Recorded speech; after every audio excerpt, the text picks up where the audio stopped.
এখন বাজে প্রায় রাত 10:30। কিন্তু আমি কি করছি জানেন? নামাজ কালাম পড়ে এখন আবার চলে এসেছি রান্নাঘর গোছাতে। মাঝে মধ্যে আমার মনে হয় যে অগোছালো মানুষ কেন হলাম না। আমার মতো কোন কোন আপুরা আছেন বলেন তো, যে সারাদিন কষ্ট করে রোজা রাখার পরে সংসারের সব কাজ করার পরেও যখন একটু আরাম করতে চাইবেন ঠিক তখনই মনে হবে রান্নাঘরটা আপনার এলোমেলো হয়ে আছে। আর এই যে সুন্দর সুন্দর রান্না করে ফ্যামিলির সব মানুষকে নিয়ে একসাথে ইফতার করার যেমন তৃপ্তি, আবার তৃপ্তির পরে পরে আপনাকে সাজিয়ে গুছিয়ে পরিবেশনের জন্য যে কষ্টটা ভোগ করতে হবে সেটা হচ্ছে এই যে প্লেট বাটিগুলো বের হয় সেগুলো কিন্তু ধুয়ে মুছে আবার ঠিকঠাক জায়গায় তুলে রাখতে হয়, না হলে মনে হয় রাতের ঘুম তো হারাম হয়ে যাবে। মাঝে মাঝে জানেন তো আমার এমন মনে হয় একটু অগোছালো হলে কী হয়, এটা ভাবি যে ঘর বাড়ি নোংরা থাকুক, কাপড় চোপড় নোংরা থাকুক, ধুলাবালি যাই থাকুক, আজকে কোনো কাজই করব না। আর এমন মানুষ হতে পারলে না ভালো হতো, সারাদিন টোটো করে ঘুরতাম, সংসারের কাজে মন দিতাম না, তাহলেই বরং সুখে থাকতে পারতাম। কিন্তু এটা তো পারি না। আর যতই ভাবি না কেন যে আজকে খুব কম আইটেম করব, কোনো রান্নাবান্নার ভেজাল করব না, তারপরও আমার এই মনটা একটু একটু করে দেখবেন টেবিল ভর্তি খাবার করে ফেলে। মানে এটা আবার অনেকে বলবেন যে পারদর্শিতা, আসলে পারদর্শিতা না, রান্না করতে আমার ভালোই লাগে, কিন্তু রান্না করার পর শুধু রান্নায় যদি সীমাবদ্ধ থাকতো তাহলে কিন্তু কোনো কথাই হতো না। শুধু রান্নায় সীমাবদ্ধ থাকে না, রান্না করব, মাজা ঘষা করব। আর আমার যেহেতু প্রতিদিন টেবিল গুছিয়ে খাবার দেওয়ার একটা অভ্যাস আছে, নর্মালি শুধু রোজার দিন না, আপনারা প্রায় আমার ব্লগগুলোতে যেহেতু আমি খাবার রিলেটেড ভিডিওই বেশি আপলোড করি, তো দেখে থাকেন যে আমি সবসময় কিন্তু আমার টেবিলটাকে গুছিয়ে পরিবারের মানুষগুলোকে স্পেশাল ফিল করাই। এটা হয়তো এক একজনের কাছে এক এক রকমভাবে উপস্থাপন করে, এক একজন এক এক রকম করে। অনেকে আবার বলতে পারেন যে আমরা কি পরিবারের মানুষগুলোকে ভালোবাসি না, আমরা কি সাজিয়ে গুজিয়ে পরিবেশন করি না, কিন্তু জানি না, আমার কাছে মনে হয় আমি চেষ্টা করি সবসময় একটু স্পেশাল ফিল করাতে।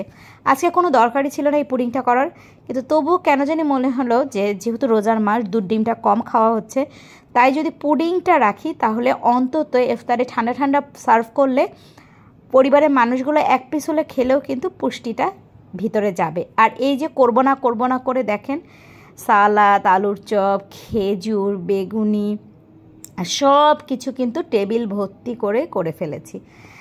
মানে আমার না এরকম অনেকটা সময় হয় যে ক্লান্ত হই, বিশ্বাস করেন, ভাবি যে অভ্যাসগুলোকে না চেঞ্জ করব, কিন্তু পারি না। মানে হয়তো দেখা যাচ্ছে শরীর অনেক বেশি খারাপ, কিছুই করতে ভাল লাগতেছে না, চিন্তাও করি যে আজকে কোনো কাজ করব না, তারপরেও না দেখবেন যে হয়তো বসে থাকতে থাকতে চট করে মনে হলো যে না আমি বসে থাকতে পারছি না, ঘরের কোথাও জানি ধুলাবালি আছে, বিছানার চাদরটা এলোমেলো লাগছে, ড্রয়িং রুমের সোফার কুশনগুলো এলোমেলো, চটজলদি চলে যাই সেই কাজগুলো করতে। ওই যে যার যেটা অভ্যাস, আসলে কথায় আছে না, মানে যে কাজই আপনি করেন না কেন, আপনার যদি কোনো কাজ আপনার ভালো লেগে যায় সে কাজ করতে কিন্তু আপনার বিরক্ত লাগে না। আর আমি তো ঘর গোছানো, রান্নাবান্না, সংসারের কাজগুলো ভালোবেসেই করি। মাঝে মাঝে ক্লান্ত হই, নিজেকে চেঞ্জ করতে ইচ্ছে করে, মনে হয় যে এখন একটু অবসর নিতে হবে, এত বেশি কাজ করা যাবে না, এত বেশি পরিশ্রম করা যাবে না, কিন্তু ওই যে মনের মধ্যে একটা খচখচ যন্ত্র আছে না, ওই খচখচ যন্ত্রটা সারাক্ষণ আমাকে পিঞ্চ আপ করতে থাকে। আর তাই এই যে সবার জন্য, সবার হাসি মুখটা দেখার জন্য মেনলি আমি চেষ্টা করি সব সময় একটু ওদের পছন্দ মতো করে খাবারগুলো তৈরি করতে। মেয়ের আবদার, ছেলের আবদার, হাজব্যান্ডের আবদার, সবার আবদার মিটাই।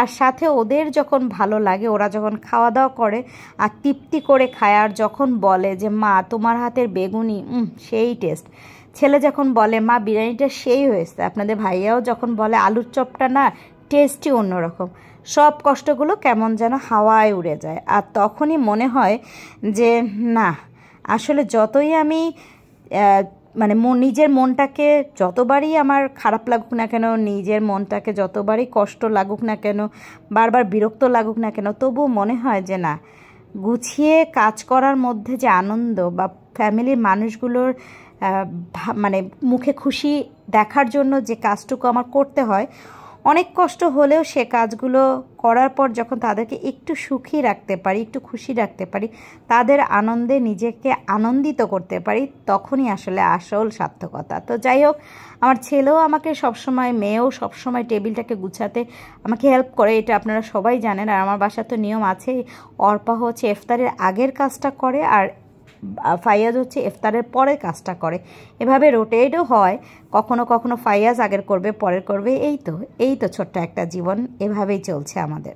তো এই তো আপনাদের সাথে শেয়ার করলাম। ইফতারের এখন সবাই বসে যাবে আর যে যার মতো করে যার যার প্লেটে নিয়ে নিবে। তো এখন আজান দিয়ে দিল আর আমাদের ইফতারি শুরু হলো। আজকের জন্য এখানেই রাখছি, দেখা হবে আবার একটা ব্লগ।